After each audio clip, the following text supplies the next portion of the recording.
Welcome to the new Cyber Frontier, bringing you the latest news on the local Colorado economy and initiatives that focus on the development of cybersecurity economics. You don't have to be a computer or cybersecurity expert to get plugged in. Your host, Chris Gorog, brings it straightforward, asks the tough questions, and brings the cyber world to a level of understanding for everyone.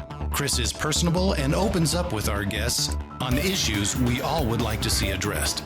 You can find us on the web at www.newcyberfrontier.com. Now join our host as he introduces the topic for today's new Cyber Frontier. So I have a special guest on with me, Jay Lindell, who is the Aerospace and Defense Champion for the Office of Economic Development and International Trade for the state of Colorado. Welcome today, Jay. Chris, glad to be here, and thanks for the invite. I always love to talk about Colorado and our economy and where we're going. Yeah, and tell you what, you're a wealth of information on that. I was sitting here listening to you talk before the show started, and just all the different companies and things going on in Colorado and what each local area is doing in the aerospace industry. It kind of makes my head spin. Yeah, I mean, our economy is doing very well. We're growing economically. We have some of the lowest unemployment rates, and since we've had in Colorado for 15 years. We have our population is growing. A lot of that population is growing due to talented people coming to find jobs here in Colorado. So overall, we are a growing state, growing economically, growing in population, and that means we're growing in tax revenues. And that's the part that makes everything work, right? That's right. Okay. So if you're working with the states and the different areas for economic development, are you an economist? What's your background? No, I'm long-term. I had a long Air Force career. My background really is Air Force, and specifically aerospace, if you will. I retired out of the Pentagon, but I had a big dollar portfolio in global power, which was fighters, bombers, weapons, combat support. And I really was an advocate for Air Force requirements to Congress and why we needed these weapon systems, if you will. So we're talking hundreds of millions of dollars into the billions. But when I retired, I picked up a consulting effort with defense industry, and I was an aerospace and defense industry consultant. And when I saw the champion job offered with the state of Colorado, I looked at it, and the title offered was Aerospace and Defense Industry Champion. I said, well, I'm an aerospace and defense industry consultant. Well, maybe this is a bit of a promotion. So one thing led to another, so I've been in the job now promoting aerospace defense industry in Colorado for 2.5 years, and I have a lot of fun doing it. It's a great job and something different every day. We'll be right back with the rest of today's show right after these brief messages from our sponsors. Cyber Resilience Institute helps build strong cyber communities designed to prevent members from attack. Like building a neighborhood watch, it takes coordination and a sharing community to protect our identities and valuables in the virtual world. Typically, we hear that organizations know they need to do something to protect their cyber assets, but don't know where to begin. Let Cyber Resilience Institute help your community create an action plan. Cyber Resilience Institute will build your community or business marketplace so that it is designed to support a collective cyber defense. Contact them for more information at cyberresilienceinstitute.org.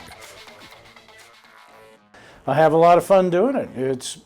It's a great job and something different every day. I can tell you have fun doing it. And I was at a conference with a Space Roundup a couple months ago, and I know you were given an award for the most influential person in the aerospace industry for 2015, was it? Right. It was a first-time award. It was called the Cosmic Contributor Award.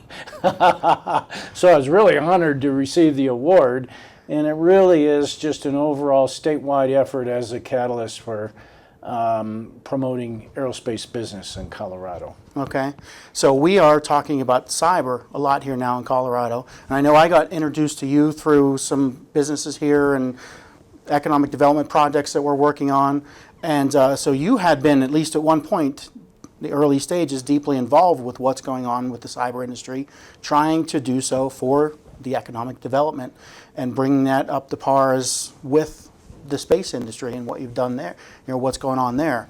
So what have you been involved with from the beginning kind of concepts of this NCIC issue or effort here in Colorado Springs?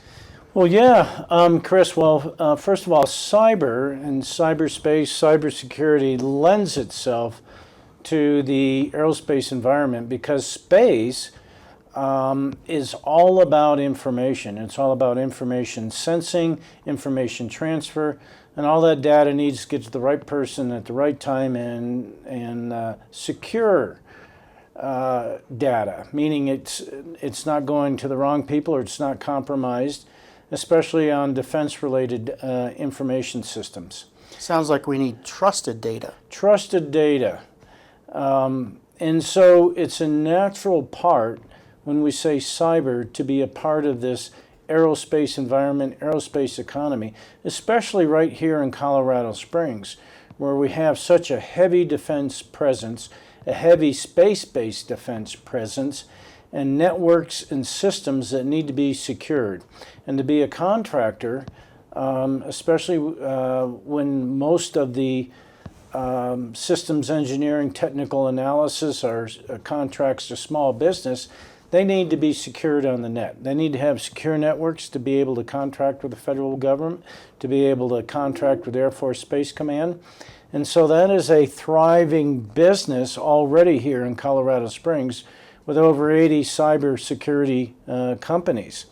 And naturally here in Colorado Springs, where you have a heavy defense community, a lot of cyber talent development, it lends itself because of that byproduct of talent that's here to build a cyber security based business environment. So that kind of leads me to, we talk a lot about defense here and that we're big in defense, 80 plus companies. What is your definition of cybersecurity? What would you say that encompasses? Well, cybersecurity is all about, as I look at it, it's information to the right person, to the right time, at the right time that's uncompromised. In other words, no one else is reading it, no one else is causing that data to be changed. Mm-hmm. So it's getting there fully secured, fully with data integrity, if you will. But it's also just getting to the person that's eyes only on the data, to that person. So there's a lot of, it's not just, cyber sometimes gets equated with information technology and just building connectivity. No, It's not. It's all about that connectivity and the data that flows through it, that information. Is it information that's secure, getting to the right person, and no one else has access to it, no one else is reading it, it's only getting to that person or that thing or that receive point. Mm-hmm. So, I'm a big proponent, my background is critical infrastructure. And literally, whenever I got into what I call information security, data security was later in my career, and I started looking at why is everybody focused on data security? Because in critical infrastructure, you care more about the hardware aspect of it and the trust that we kind of mentioned earlier, because really the word you're looking for with do I trust that data has to come from a trusted network, from a trusted device, which has to have trusted components on it. So all that is sometimes a different way of looking at it than the military has, where they own all the equipment in their fences, they put up a wall, and then the only thing they have to think about is monitoring the data coming in and out of their trusted, physical, secure environment with guys with guns standing around the walls. So a lot of times cybersecurity for military has quite a different approach than cybersecurity in design, critical infrastructure, and literally, I would say, the bigger portion of the world of computing, because for every one processor made that supports a PC that a human interacts with, there's like 100 made that are small that run on little, we call them unintelligent devices, or now Internet of Things, or sensors we're talking about in aerospace all over the place. So you have to think change that definition is what I was reaching for, and I think I heard a good thing that's it's not just military information security focused that we're looking at here. Right, right. Okay, so as far as now bringing this in, we've had some other efforts in Colorado that have spurred economic development. How are we going to use what we know, what's worked in the past, or the tools we have at hand to make cybersecurity a blue ocean strategy, or a industry that is everybody's coming here for the center of this industry? How are we going to do that? Well, economic development's about developing the whole ecosystem that'll nurture business, that'll provide the technology, that provide the dollars, that provide the human capital, the talent needed to grow business. So it's all about an ecosystem, is the way we approach it in economic development. So if you've got business at the core, business employs people, creates jobs, and the tax revenues, etc. But it takes aligned political will, meaning municipal, state, and federal government, to be aligned on the same page. If there's funding available, the government can be a kickstart source of funding for business. And at the state level, economic development, we do have advanced industry accelerator grants available, generally focused on small business and to help small business develop with a capital now that has to be matched in our grants, meaning for what the state provides for funding, then there has to be at least an equal to up to 2 times the level of dollars to match against state funding. So there's skin in the game from the business side, if you will. But that state money can be so important to help a business get off the ground, to initially invest, to grow their business. And if government can help be a catalyst, that's the right role for government. The other is making sure that the government is attuned to business needs. If there's legislation or policy that are barriers to promote business development, those barriers need to be adjusted or eliminated, or sometimes exceptions for businesses. So those things need to be considered, and especially in aerospace industry where we're so heavily government funded at the federal level, there's a big role to play there, and that a major role is with the defense and aerospace and space. NASA plays a big part with funding in our economy to make sure that our legislatures know and understand how important it is to our economy, and how important those dollars are, and how important those defense dollars, scientific dollars, National Science Foundation, for example, NASA, NOAA, all these other agencies that do fund education development, research and technology development in Colorado, and procure systems, that those are good paying jobs and they mean a lot to our economy. The other factor about Colorado is, real economic growth is really the result of research, development, innovation, new technologies. And that's where your best paying jobs, businesses that create other businesses, that create subcontractors, that create suppliers. So making sure that we have the right investment into our advanced industry sectors, and that's where we focus on the state level, is those higher tech, innovative type businesses that really create a lot of technology bleed over to create and grow this ecosystem of business development in Colorado. So how much money does it take to make an industry to grow like that? How much seed money do you foresee? Here's what the state just approved to help with the National Cyber Intelligence Initiative. We'll be right back with the rest of today's show right after these brief messages from our sponsors. Since the year 2000, Bocor has had a history of being a leader in the Colorado cybersecurity community. They have served many front-range customers in both government and commercial industries. Right now, Bocor is looking for qualified cybersecurity professionals and offering competitive salaries, comprehensive benefit packages, tuition support, and exciting career opportunities working with cutting-edge technology. If this sounds like you, and you have a desire to guide our customers through the treacherous cybersecurity landscape, consider joining the Bocor team. Visit us today at www.bocor.com. That's Bocor.com. BOECORE.com. Cyber Resilience Institute helps build strong cyber communities designed to prevent members from attack. Like building a neighborhood watch, it takes coordination and a sharing community to protect our identities and valuables in the virtual world. Typically, we hear that organizations know they need to do something to protect their cyber assets, but don't know where to begin. Let Cyber Resilience Institute help your community create an action plan. Cyber Resilience Institute will build your community or business marketplace so that it is designed to support a collective cyber defense. Contact them for more information at cyberresilienceinstitute.org. So how much money does it take to make an industry to grow like that? How much seed money do you foresee? Here's what the state just approved to help with the National Cyber Intelligence Initiative, which is about economic development, business development in the cyber security industry here in Colorado Springs. But the state approved an $8 million budget, or $8 million of funding. Most of that is dedicated towards refurbishment and modernization of the old TRW building, which will be this facility site location for the Cyber Intelligence Center. Mm-hmm. So that's a good start, kickstart when you got an infusion from the state of $8 million.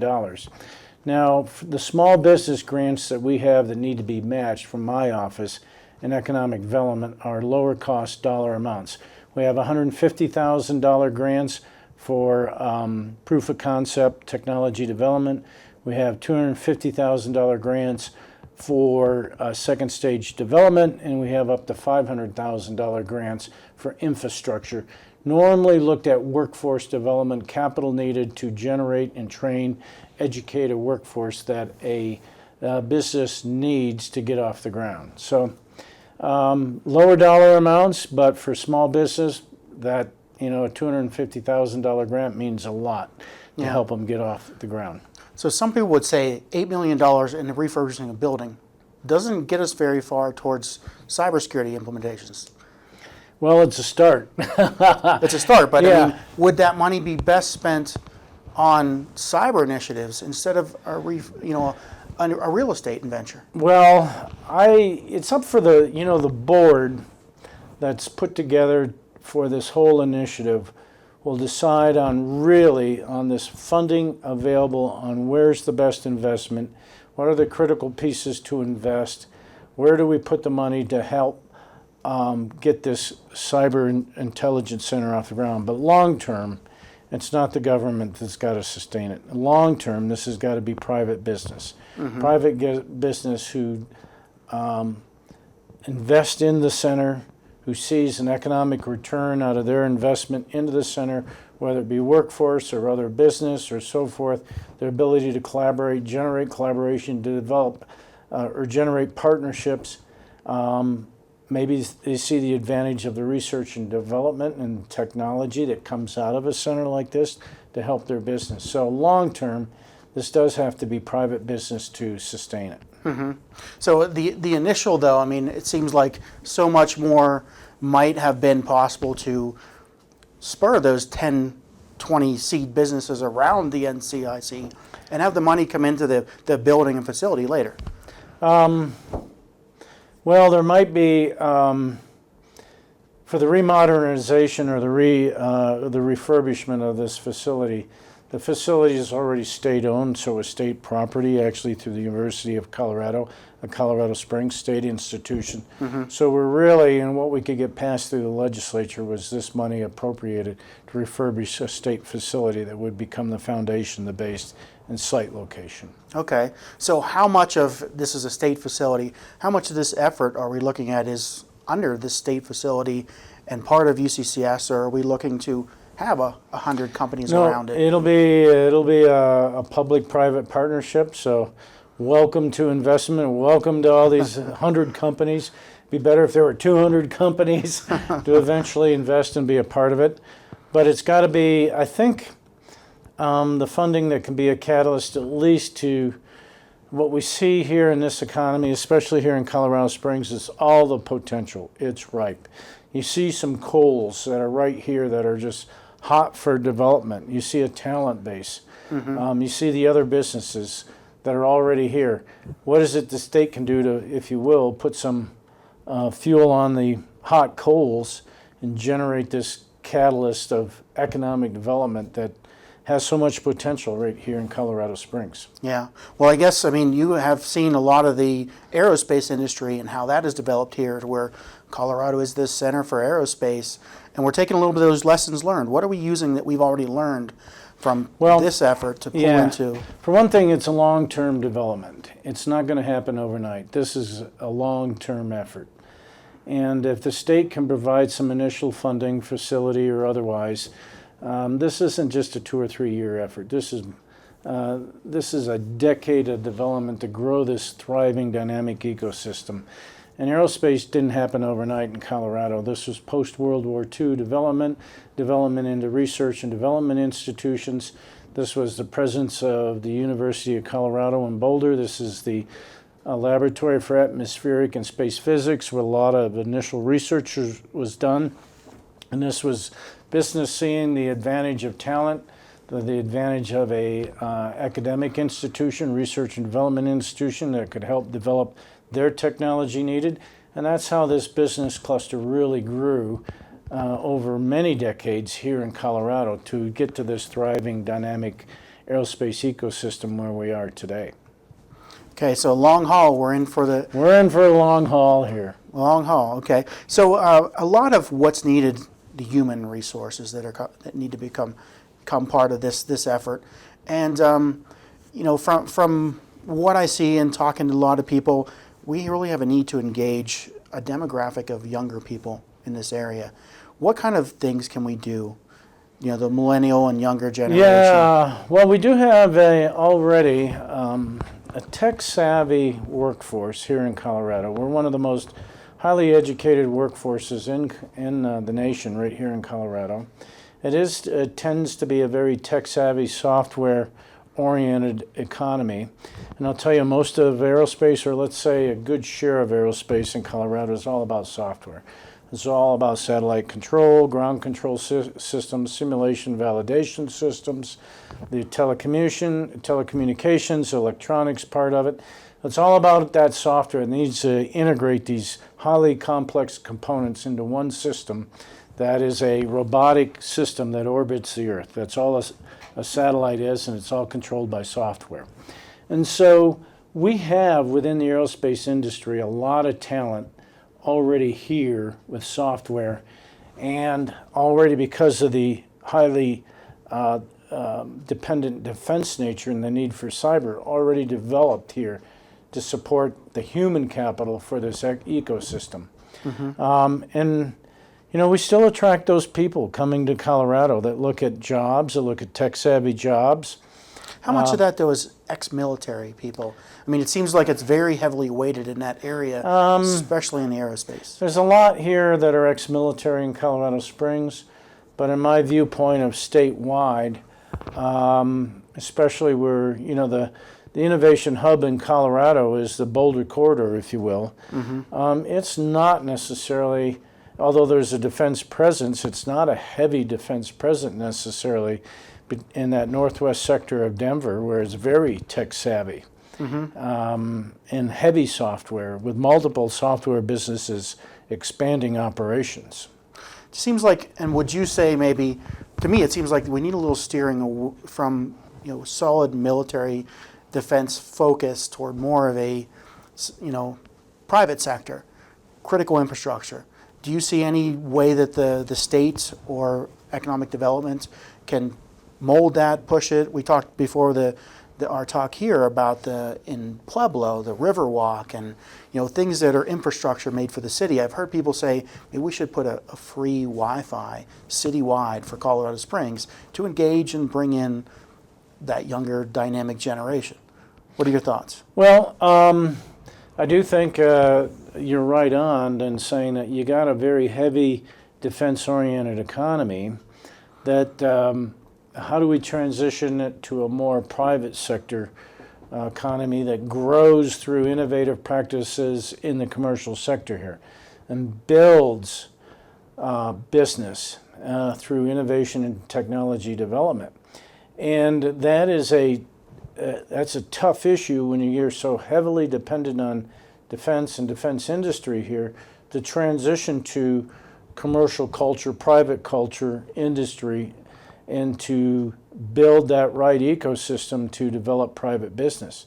That's tough. And as you might know, the culture of how defense operates in their practices is different than necessarily than private business operates. And so that is not, as I'm learning, that's not an easy transition for a lot of businesses when they're so heavily defense dependent to transition into private sector developing.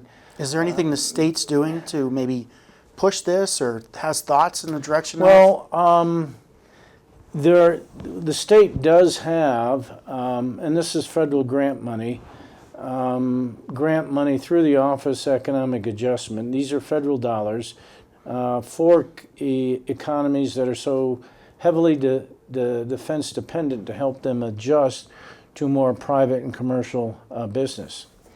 So there are some efforts underway, and we are very ripe because of the talent, which is a byproduct of defense business here in Colorado Springs, to really take this another step in the cyber realm and the cybersecurity environment, and to build a business and practices here.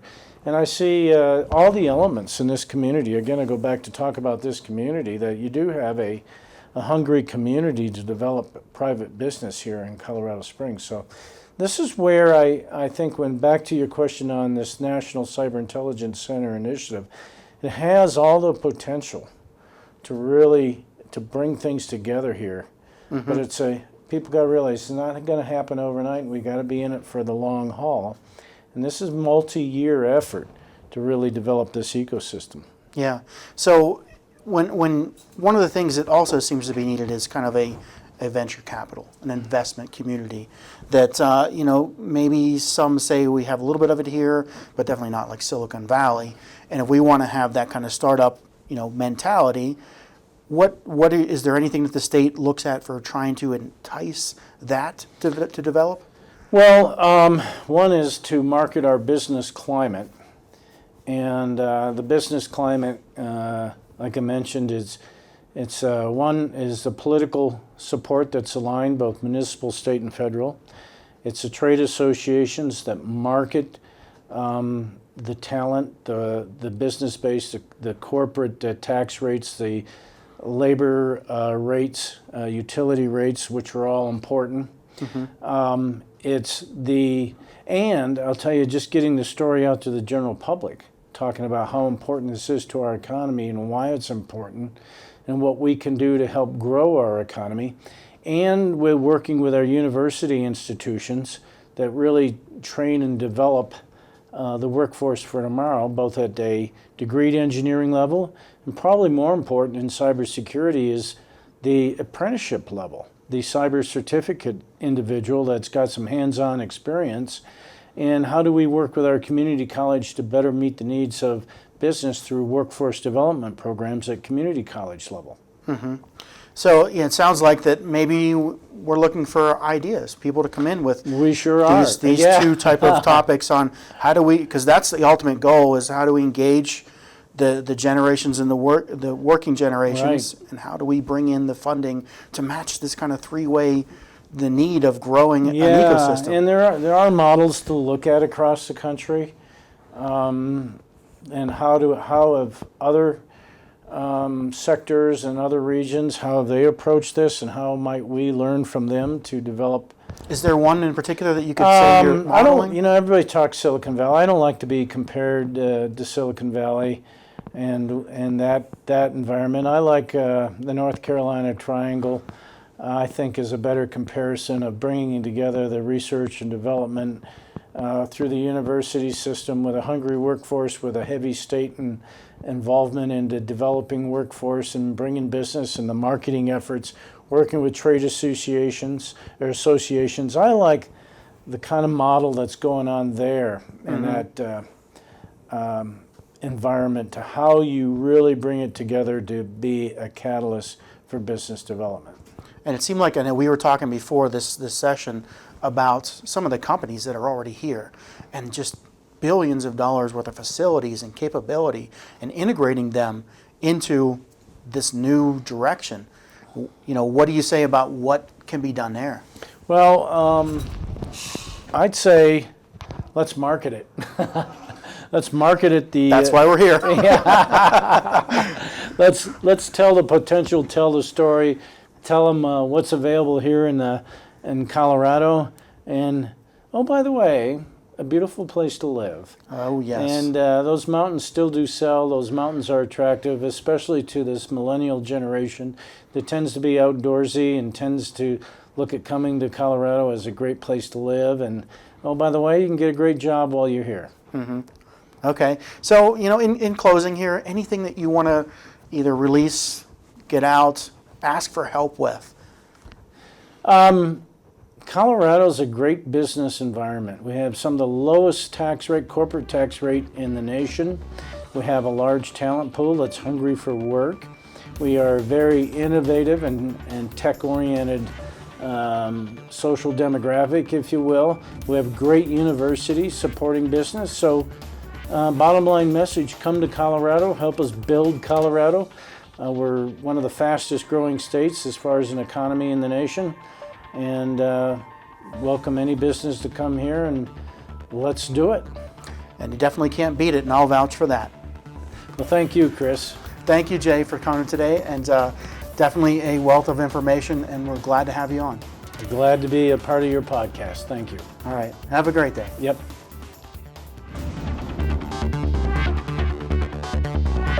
We hope you have enjoyed this episode of New Cyber Frontier. Remember to get involved. Often we think that someone else will handle privacy and security in the virtual world, but you are the only one truly in command of your virtual fate. Join our mailing list so we can keep you informed of breaking news and new releases. If you have an idea, if you have a question that you would like to hear answered, or if you want to get involved with our efforts, reach out to us at newcyberfrontier.com. We also encourage you to visit our sponsors' links, as they are the ones that really make this show possible.